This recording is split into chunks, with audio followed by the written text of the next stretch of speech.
Kasus dugaan korupsi pekerjaan pembangunan jalan tol Jakarta Cikampek 2 Elevated Ruas Cikunir, Karawang Barat atau lebih dikenal sebagai Tol Mohammed bin Zayed atau MBZ berujung ke penetapan tersangka. Kasus dugaan korupsi pembangunan Tol Japek 2 atau Tol MBZ ini telah naik ke tahap penyidikan sejak Senin 13 Maret 2023. Perkara yang ditangani ini termasuk pekerjaan on-off ramp pada Simpang Susun Cikunir dan Karawang Barat. Ketika kasus ini naik tahap penyidikan, Kejagung menduga ada pihak yang mengatur pemenang lelang guna memenangkan pihak tertentu. Diduga terdapat perbuatan melawan hukum berupa persekongkolan dalam mengatur pemenang lelang yang menguntungkan pihak tertentu. Sehingga atas perbuatan tersebut diindikasikan merugikan keuangan negara, kata Ketut dalam keterangannya Senin 13 Maret 2023 lalu. Setelah berbulan-bulan kasus itu disidik, Kejagung mendapatkan bukti cukup kuat untuk menetapkan 3 tersangka kasus korupsi. Berdasarkan perhitungan tim Kejagung, kerugian negara dalam kasus ini mencapai 1,5 triliun. Direktur Penyidikan Jampitsus Kejagung Kuntadi mengatakan nilai 1,5 triliun itu merupakan dugaan kerugian sementara yang ditemukan saat ini. Diduga akibat perbuatan tersebut telah merugikan keuangan negara yang berdasarkan hasil sementara perhitungan kami. Ini bisa naik bisa turun kurang lebih sekitar 1,5 triliun. Ujar Kuntadi di Kejagung Jakarta Rabu 13 September 2023. Adapun nilai kontrak proyek pembangunan jalan tol ini mencapai 13,53 triliun. Ketiga tersangka kasus korupsi ini adalah Direktur Utama PT Jasa Marga Jalan Layang Cikampek periode 2016 hingga 2020 Joko Dwijono.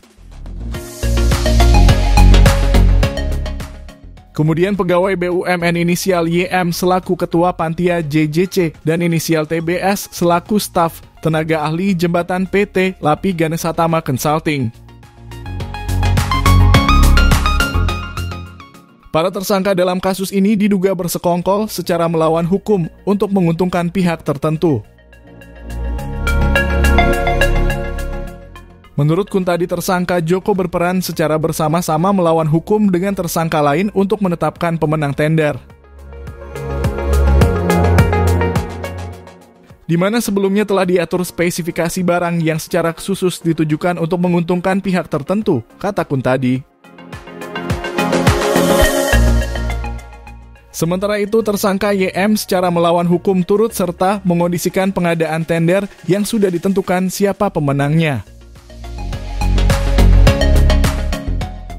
Saudara TBS selaku tenaga ahli diduga turut serta menyusun gambar rencana teknik akhir atau DED Detail Engineering Design yang di dalamnya terdapat pengkondisian pengurangan spesifikasi atau volume, ujar dia.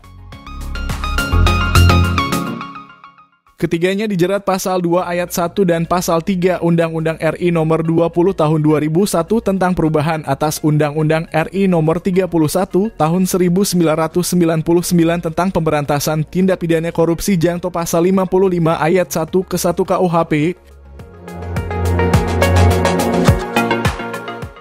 Selain 3 tersangka kasus korupsi, Kejagung pada 15 Mei 2023 lalu telah menetapkan seorang pensiunan BUMN.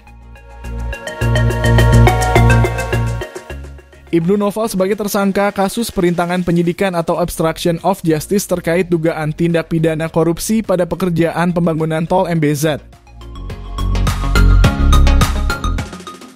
Ibnu Noval merupakan seorang pensiunan BUMN yang pernah menjabat Kepala Divisi 5 PT Waskita Karya Persero Tbk. Kepala Pusat Penerangan Hukum Kejagung Ketut Sumedana saat itu mengatakan Ibnu melakukan perbuatan memengaruhi dan mengarahkan para saksi untuk menerangkan hal yang tidak sebenar-benarnya dalam proses penyidikan kasus pembangunan Tol Japek 2 ini. Selain itu, Ibnu juga tidak memberikan dokumen yang dibutuhkan oleh penyidik serta menghilangkan barang bukti. Namun, tak dijelaskan barang bukti apa yang dihilangkan, sehingga mengakibatkan proses penyidikan menjadi terhambat dalam menemukan alat bukti pada perkara Akwo, ungkap Ketut. Akibat perbuatannya, tersangka disangkakan melanggar pasal 21 Undang-Undang RI Nomor 31 Tahun 1999 tentang pemberantasan tindak pidana korupsi sebagaimana telah diubah dan ditambah dengan Undang-Undang RI Nomor 20 Tahun 2001 tentang perubahan atas Undang-Undang RI Nomor 31 Tahun 1999 tentang pemberantasan tindak pidana korupsi.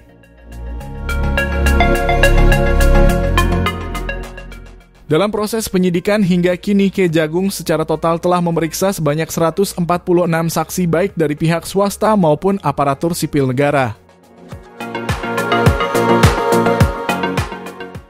Selain itu, Dirdik Jampitsus Kejagung menyebut modus dalam kasus ini yakni soal pemenangan tender dan adanya pengurangan volume atau spesifikasi terkait proyek yang ada.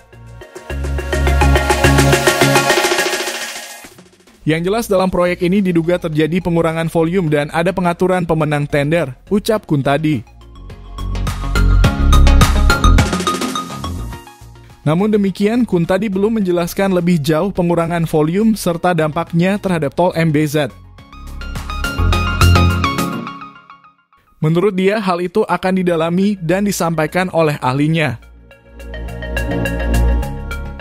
Terkait dengan dampaknya itu ahli saja nanti yang menyampaikan, kata Kuntadi. Selain itu, ia mengatakan Kejagung juga masih mendalami adanya indikasi markup dalam kasus tersebut. Markup masih kita dalami, indikasinya ada, masih kita kaji, tapi indikasinya ada, ucap dia.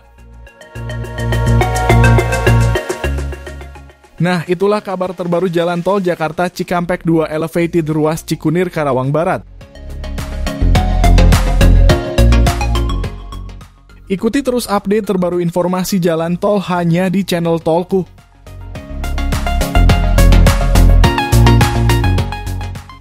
Sampai jumpa di informasi tol lainnya. Jangan lupa support kami dengan like video ini dan subscribe channel Tolku ini. Terima kasih.